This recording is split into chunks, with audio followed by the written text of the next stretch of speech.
Kurnool bus దగ్ధం ఘటనలో కీలక విషయాలు వెలుగులోకి వస్తున్నాయి. బస్సు దగ్ధం కాకముందు బైక్ ను ఢీకొన్న సమయంలో బైకర్ శివశంకర్ తో పాటు మిత్రుడు ఎర్రిస్వామి కూడా ఉన్నట్టుగా పోలీసులు చెబుతూ ఉన్నారు. ఎర్రిస్వామి స్వగ్రామం తుగ్గలి మండలం రాంపల్లి కాగా ఇద్దరూ కలిసి మద్యం సేవించి ఆ తరువాత పెట్రోల్ బంక్ కి వెళ్లినట్టుగా సమాచారం. పెట్రోల్ బంక్ లో పెట్రోల్ వేయించుకొని వెళ్లిన తరువాతే బస్సు దగ్ధమైంది. దీంతో ఎర్రిస్వామిని అదుపులోకి తీసుకున్న పోలీసులు అసలు ఏం జరిగింది అనే కోణంలో ఆరా తీస్తున్నారు.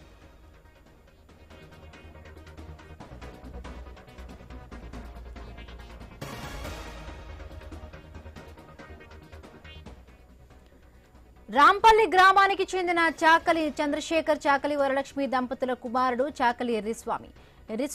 ఎర్రిస్వామి తన తల్లితో కర్నూలులో నివాసం ఉన్నట్టుగా గ్రామస్తులు చెబుతూ ఉన్నారు. తన తల్లి తండ్రి 10 ఏళ్ల నుంచి దూరంగా ఉంటున్నారని, రాంపల్లిలో ఉన్న తండ్రి చంద్రశేఖర్ వద్దకు అప్పుడప్పుడు వచ్చి వెళుతుంటారని గ్రామస్తులు తెలుపుతూ ఉన్నారు.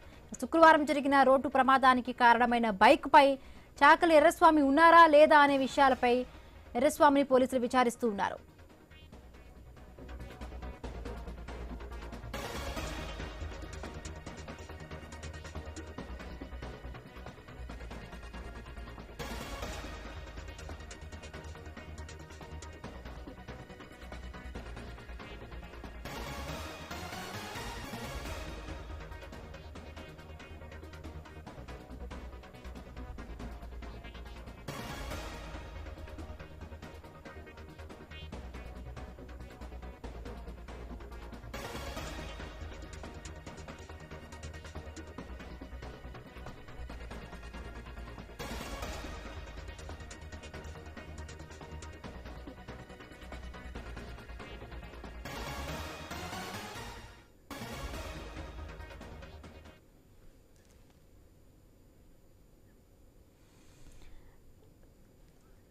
రైట్, ఇక కర్నూలు బస్సు ఘటనకు సంబంధించి మరిన్ని కీలక విషయాలు ఇప్పుడు వెలుగులోకి వస్తున్నాయి. ఇక కర్నూలు బస్సు ప్రమాదంపై మనతో మాట్లాడేందుకు Kurnool range DIG doctor Koya Praveen గారు ఫోన్ లైన్ లో సిద్ధంగా ఉన్నారు. నమస్తే అండి ప్రవీణ్ గారు.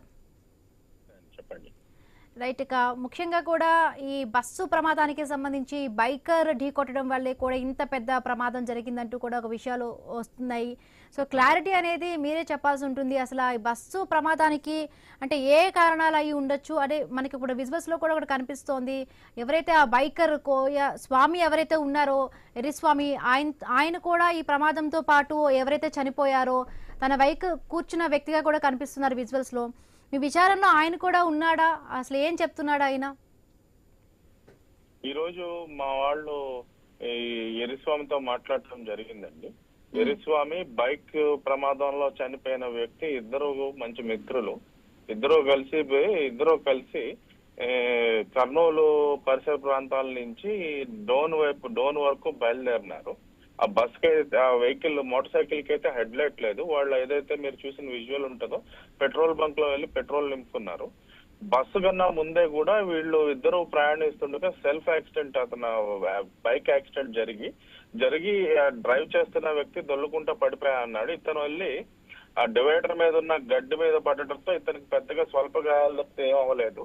ఆయన లేచిన తర్వాత తన మిత్రుడు బైక్ నడుపుతున్న తన మిత్రుడు శివకుమార్ ని చూస్తే అతను శ్వాస ఆడట్లేదు, చనిపోయి ఉంటాడు అనిపించి అతన్ని ఇతను చెప్పిన వివరాలు ఏంటంటే అతన్ని రోడ్డు పక్కకి తీసుకురావటం జరిగింది. బైక్ ను కూడా అక్కడి నుంచి అడ్డంగా రోడ్డు మధ్యలో ఉంటే ప్రమాదం అనే ఆలోచన వచ్చి తీద్దాం అనే లోపే ఆ బస్సు బెంగళూరు వెళ్తున్న బస్సు వచ్చి ఆ బైక్ మీద నుంచి వెళ్ళటం, అతను బ్రేక్ కొట్టడంతో మంటలు స్టార్ట్ అయింది. ఇంతవరకు మనకైతే నిర్ధారణ అయిందండి. అంటే అందరూ కూడా బస్సు డ్రైవర్ నిర్లక్ష్యం అనే చెప్తున్నారు. విచారణలో డ్రైవర్ కూడా అదే విషయాన్ని చెప్తున్నాడా సార్? డ్రైవర్ అదే చెప్పారండి. నిన్న గౌరవ హోంమంత్రి గారి ప్రెస్ మీట్ లో కూడా డ్రైవర్ మనకిచ్చిన వాంగ్మూలం ప్రకారం బస్సు రోడ్డు మధ్యలో పడి ఉన్న బైక్ దగ్గర వెళ్లే వరకు నేను చూసిన బ్రేక్ అప్లై చేసి బండి లెఫ్ట్ తీసి ఆపేటప్పటికే మంటలు స్టార్ట్ అయినాయని చెప్పారు. సో ఈ ఎర్రిస్వామితో అది మనకు నిర్ధారణ వస్తుందండి. వాస్తవంగా రోడ్డు మీద నేల మీద పడునే అతి సమీపంకి వెళ్ళిన తర్వాత అతను బ్రేక్ అప్లై చేయడం వల్ల ఆ bus motorcycle bus tyre కిందకి వెళ్ళి మంటలు వ్యాపించాయి. ఎస్, అంటే ఈ ప్రమాదం జరిగినప్పుడు అంటే అక్కడ 3000 డిగ్రీల సెల్సియస్ ఉష్ణోగ్రత రావడం వల్ల కూడా అంటే మొత్తంగా ఆ బాడీస్ అన్నీ కూడా కాలిపోవడం వల్ల అక్కడ పంచనామా చేయడానికి కూడా చాలా వీలైన సిచ్యువేషన్ అయ్యింది. అంటే మొత్తంగా కూడా అవన్నీ కూడా పూర్తయ్యాయా? ఇంకా ఎంత సమయం పట్టే అవకాశం ఉందండి? సిస్టమ్స్ అన్ని అయిపోయినాయండి. డిఎన్ఏ సోమవారం సాయంత్రానికి మనకి డిఎన్ఏ రిజల్ట్స్ 18 వ్యక్తుల యొక్క డిఎన్ఏ శాంపిల్స్ కలెక్ట్ చేసుకుని ఈ రోజు మన స్టేట్ ఫారెన్సిక్ ల్యాబ్ కి వెళ్ళటం జరిగింది. మండే ఈవినింగ్ కల్లా డిఎన్ఏ రిజల్ట్స్ రావచ్చు. వచ్చిన తర్వాత దాన్ని బట్టి మనం వాళ్ళ బంధుమిత్రులకి ఆ బాడీస్ హ్యాండ్ ఓవర్ చేస్తాం. రైట్, అంటే ఇప్పుడు విజువల్స్ ఏవైతే బయటకు వచ్చాయో, ఎవరైతే బైకర్ శివశంకర్కి సంబంధించిన కొన్ని సీసీ ఫుటేజ్లు బయటకు వచ్చాయి, అవన్నీ చూస్తుంటే అంటే ఆయన మద్యం తాగడం ఒక తప్పు అయితే అతని ఆకతాయి చేష్టలు కూడా క్లియర్ గా కనిపిస్తున్నాయి. అంటే బైక్ ని కూడా అట్లా డ్రైవ్ చేసుకుంటూ వెడుతున్న దృశ్యాలు ఇంకా మనం పూర్తిగా విచారణ జరుగుతుందండి. ఇప్పుడు ఆ విషయం చెప్పలే, వాళ్ళ మద్యంలో ఉన్నారా అనేది మనం కాసేపట్లో మనకు తెలుస్తుంది అండి, చెప్తామని. రైట్, థ్యాంక్ యూ అండి. నమస్కారం. రైట్.